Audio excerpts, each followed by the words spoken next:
আসসালামু আলাইকুম everyone. Versatile টি academy পেজে তোমাদের স্বাগত। এখন তোমাদের মাঝে একটা খবর নিয়ে হাজির হয়েছি, সেটা হচ্ছে দেখো, প্রথম দিনে বই পাওয়া নিয়ে হতাশা কি বলছে এনসিটিভি। অর্থাৎ প্রথম দিন বই পাওয়া নিয়ে একটা হতাশা সৃষ্টি হয়েছে। এই পরিপ্রেক্ষিতে দেখো শিরোনামে বলা হয়েছে, হাতে আসে আর মাত্র 4 দিন, সময় গড়িয়ে যাচ্ছে দেখতে দেখতে। এর মধ্যে খবর এসেছে সব নতুন বই ছাপাতে আরও দেরি হবে। এখন সন্তানদের বই পাওয়া নিয়ে চিন্তায় আছে অভিভাবকরা। শুনেছি কারিকুলাম পরিবর্তন হয়েছে, সেটাকে স্বাগত জানাই, কিন্তু প্রথম দিনে যদি বাচ্চারা বই না পায় তাহলে তাদের সীমাহীন ক্ষতি হয়ে যাবে। কারণ প্রতিযোগিতার দৌড়ে টিকে থাকতে হলে বছরের শুরু থেকেই টিউটর দিতে হয়, নইলে পিছিয়ে যায়। এবার সময় মতো যদি বই বই না পায় তাহলে পিছিয়ে যাবে বাচ্চারা।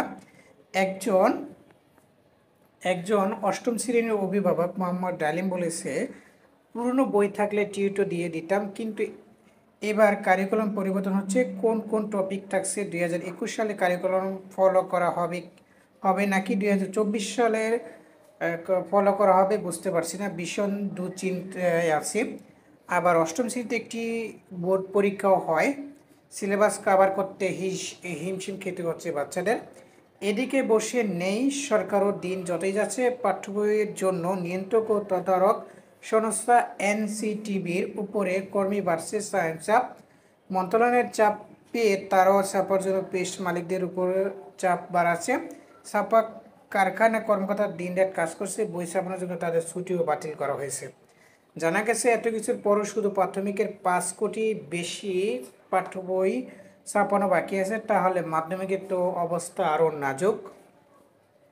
এদিকে নতুন বছরের শুরুতে আরও মাত্র 4 দিন, যদিও জাতীয় শিক্ষাক্রম ও পাঠ্যপুস্তক বই এনসিটিবির ইতিমধ্যে বলেছে জানুয়ারির 1 তারিখে তারা সব বই শিক্ষার্থীর হাতে তুলে দিতে সক্ষম হবে।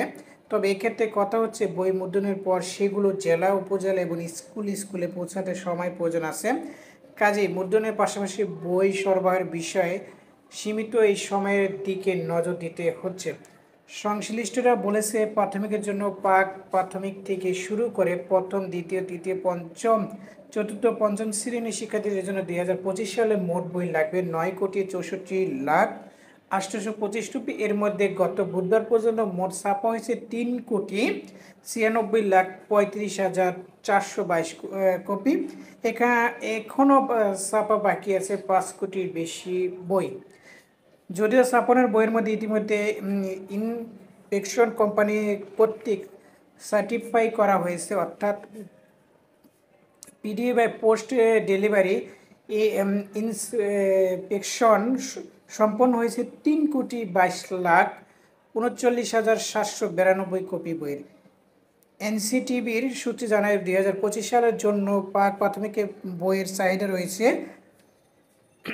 62,18,744 কপি। প্রথম, দ্বিতীয়, তৃতীয় শ্রেণীর 4,38,67,856 কপি। চতুর্থ এবং পঞ্চম শ্রেণীর বই লাগবে 4,36,01,400 কপি।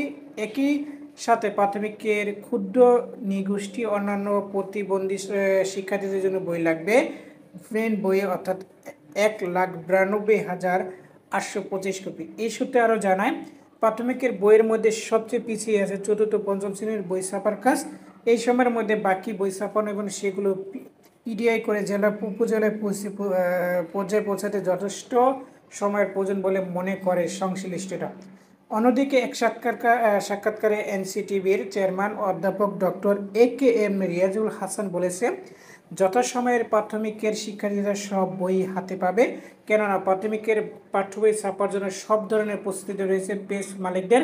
চতুর্থ পঞ্চম শ্রেণীর বই নিয়ে যে অনিশ্চয়তা দেখা দিয়েছে সে ব্যাপারে তিনি বলেন, এটা ঠিক, এসব বই ছাপানোর কাজে গতি কিছুটা স্লো হবে, যথাসময়ে সব বই পাওয়া যাবে। এদিকে সবচেয়ে পিছিয়ে আছে মাধ্যমিকের পাঠ্য বই ছাপার কাজ।